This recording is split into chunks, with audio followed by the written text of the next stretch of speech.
Tonight, from disaster to rapture, joyous reunions in Chile as those miners are rescued one by one, and the incredible ingenuity that saved their lives. I'm Katie Couric. Also tonight, Americans losing their homes in record numbers. But were all the foreclosures legal? A joint investigation is opened by every state in the union. And the night the world stood still to watch a miracle unfold before our eyes. From CBS News World Headquarters in New York, this is the CBS Evening News with Katie Couric. Good evening, everyone. It was hard to imagine any kind of happy ending when a Chilean mine caved in 10 weeks ago, trapping 33 men a half-mile below the earth. But 27 have now been rescued, and the rest will soon be on the way up. First to be rescued was Florencio Avalos just after midnight in Chile. By late afternoon, they were coming up every half hour. The Phoenix rescue capsule took them from the hot, dark mine to Chile's cool spring air and into the arms of loved ones. After 70 days, they are finally free. Seth Doan is at the San Jose mine in Chile. Seth, if anything, this operation is going more smoothly than anticipated. Absolutely, Katie. In fact, it's moving well ahead of schedule. That rescue capsule, which used to take about 15 minutes to get to the surface, is now taking as little as 9 as rescuers get more comfortable with this operation.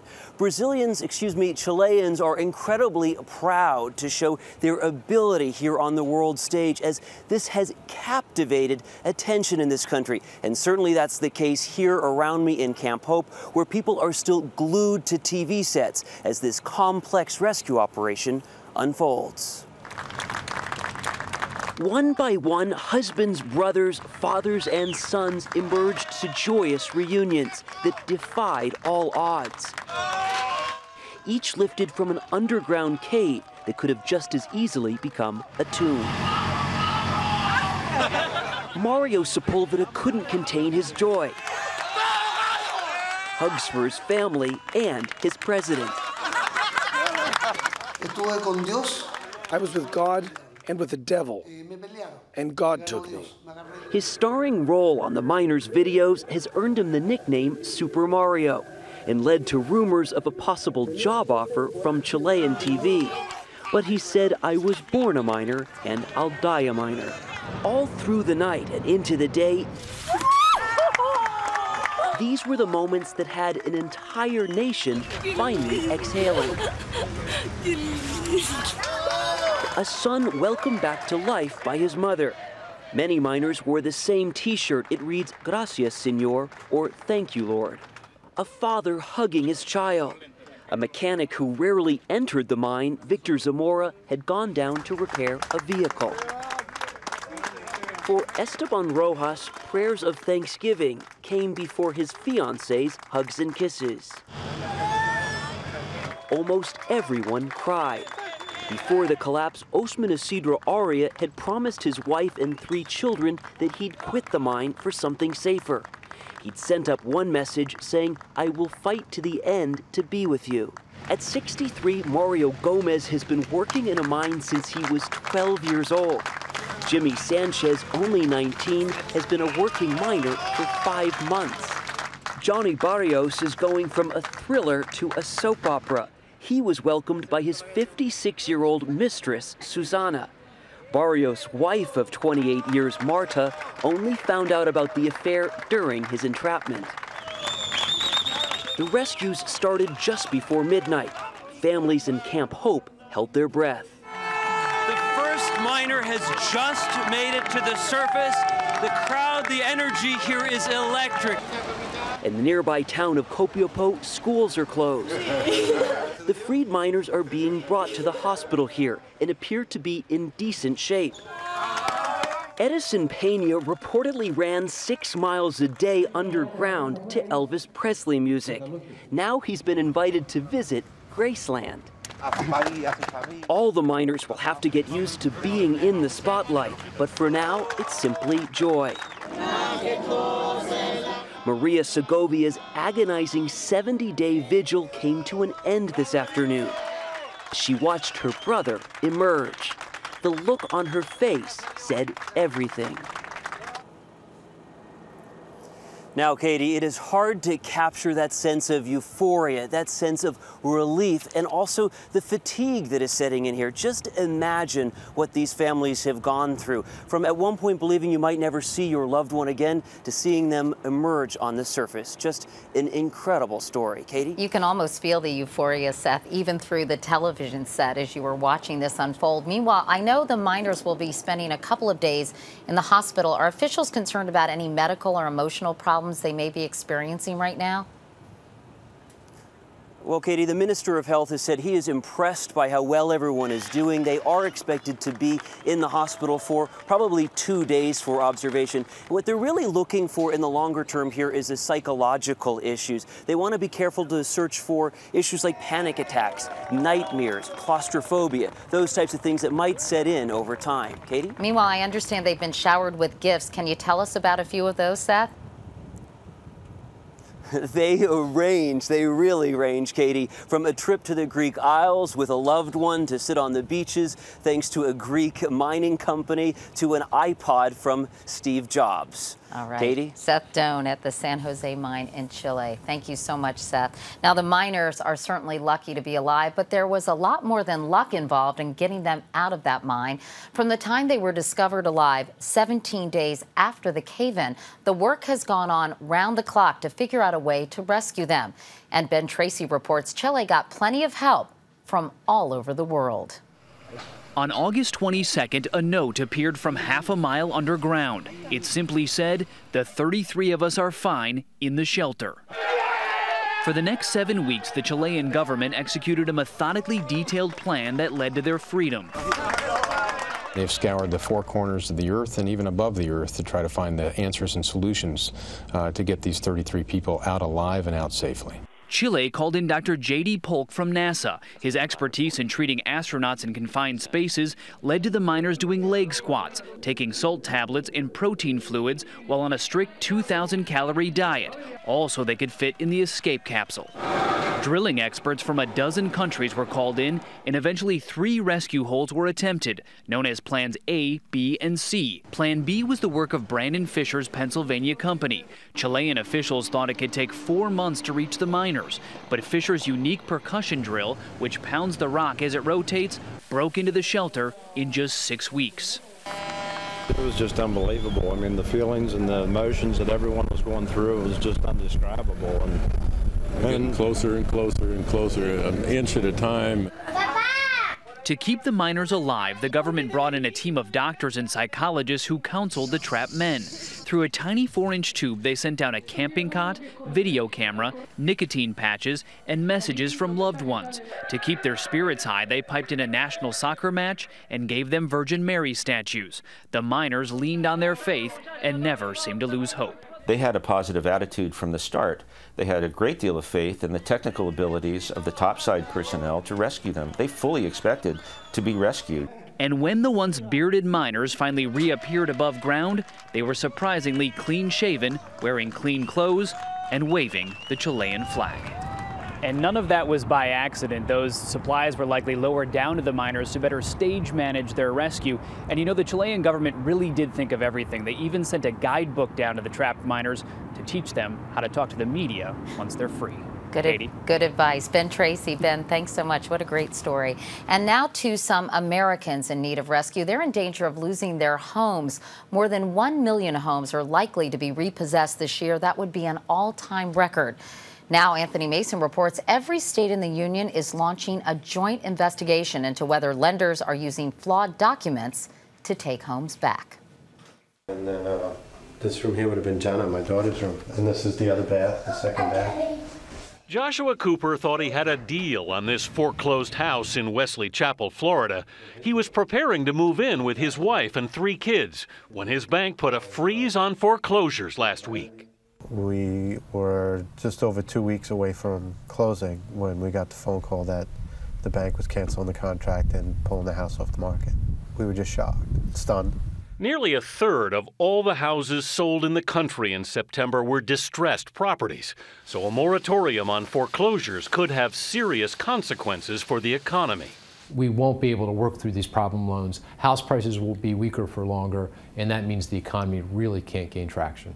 Even so, the attorneys general of all 50 states today said the foreclosure process must be investigated. Our focus is on the robo-signing. That's the issue that's front and center and very troublesome. Employees of at least 3 major banks have admitted to robo-signing. That is, signing thousands of legal documents without actually reading them to speed up foreclosures.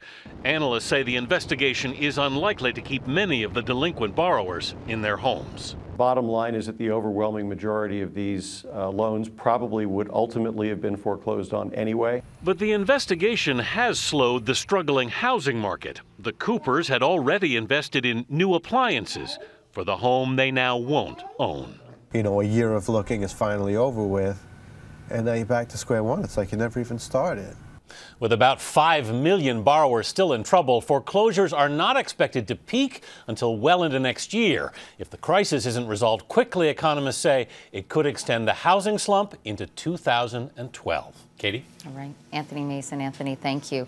And still ahead here on the CBS Evening News, Christine O'Donnell debates on a national stage, and Michelle Obama hits the campaign trail. And later, the entire world enraptured by the ultimate reality show.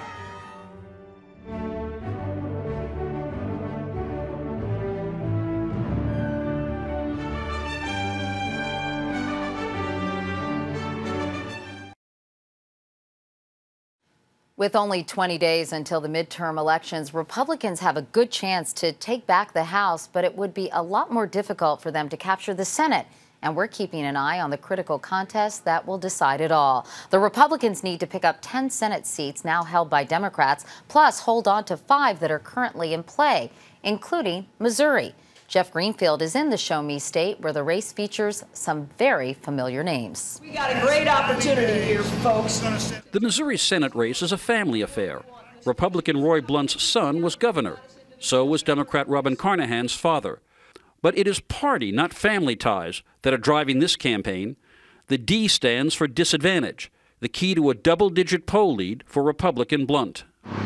You hear it from a stalwart Democrat in Hannibal. Well, the Republicans have been great about staying on message and accusing Democrats of tax and spend. You even hear it from the party's nominee. There's just no doubt.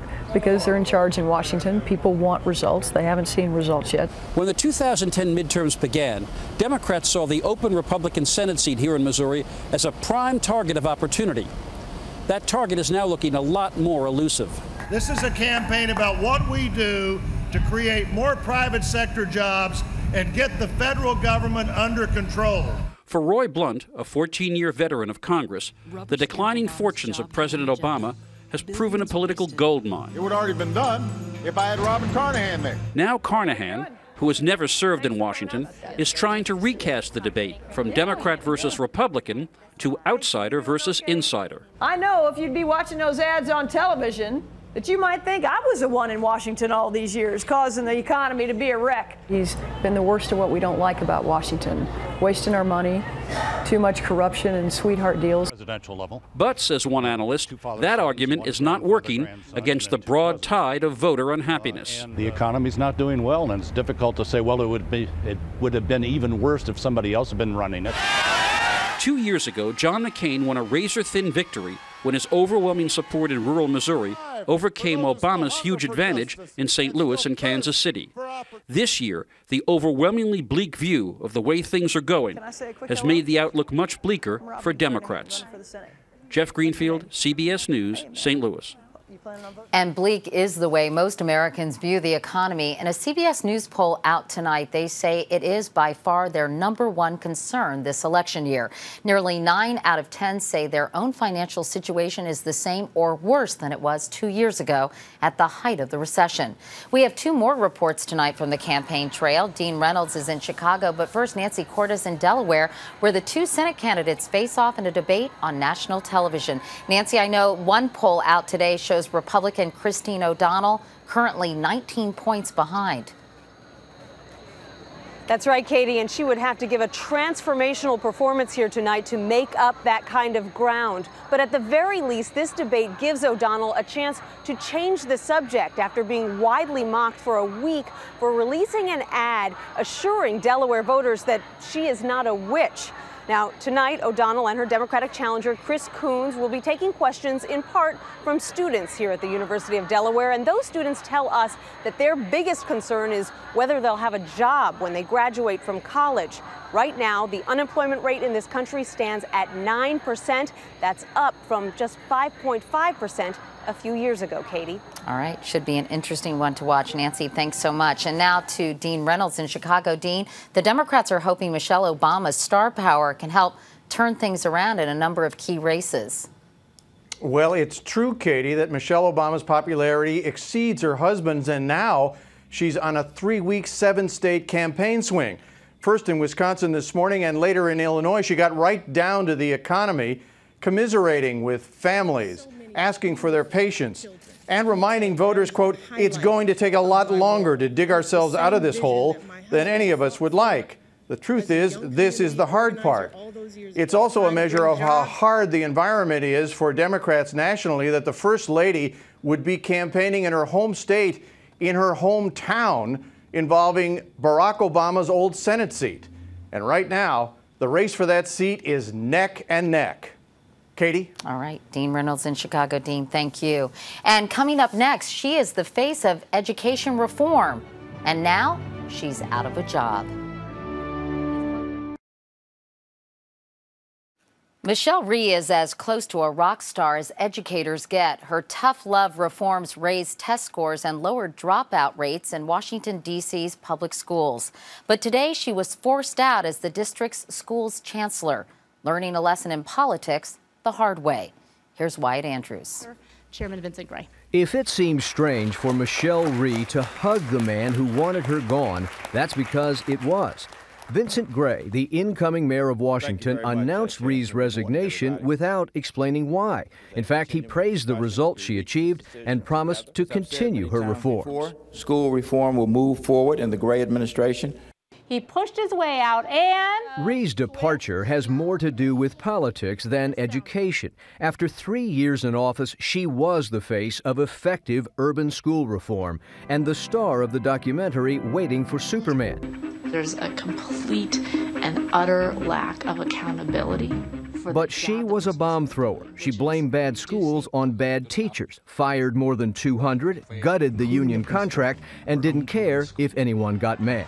Nobody hired me into this position and said, make the adults feel good, Michelle. When the mayor hired me into this job, he said, improve the schools. But the union got its payback this year, spending $1 million to defeat Rhee's boss, Mayor Adrian Fenton. Michelle Rhee is now free to push for school reform done her way, but the unions just sent a message to future school reformers. Clean house the way she did, and we go after you. Wyatt Andrews, CBS News, Washington.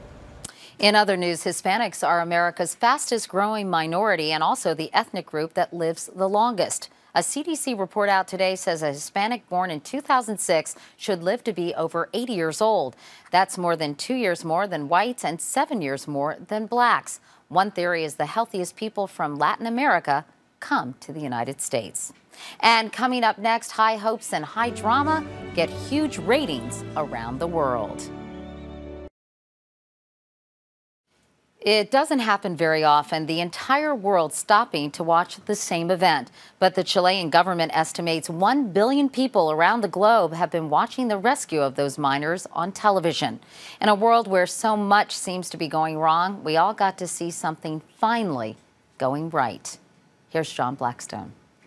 With 4 oxygen tanks inside the tiny rescue capsule, the miners were breathing normally, while the rest of the world held its breath. From Chile to Europe to the United States, the world was one, watching a rescue that had once seemed so distant, so unlikely. Newscasts in a multitude of languages told the same story of human victory.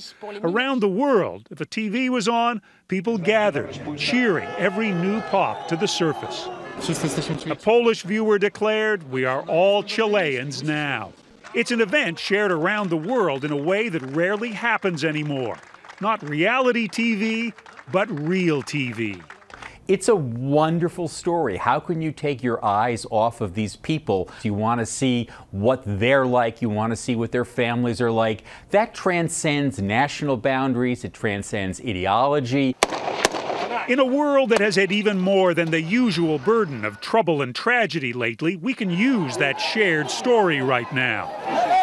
This time, human ingenuity triumphed.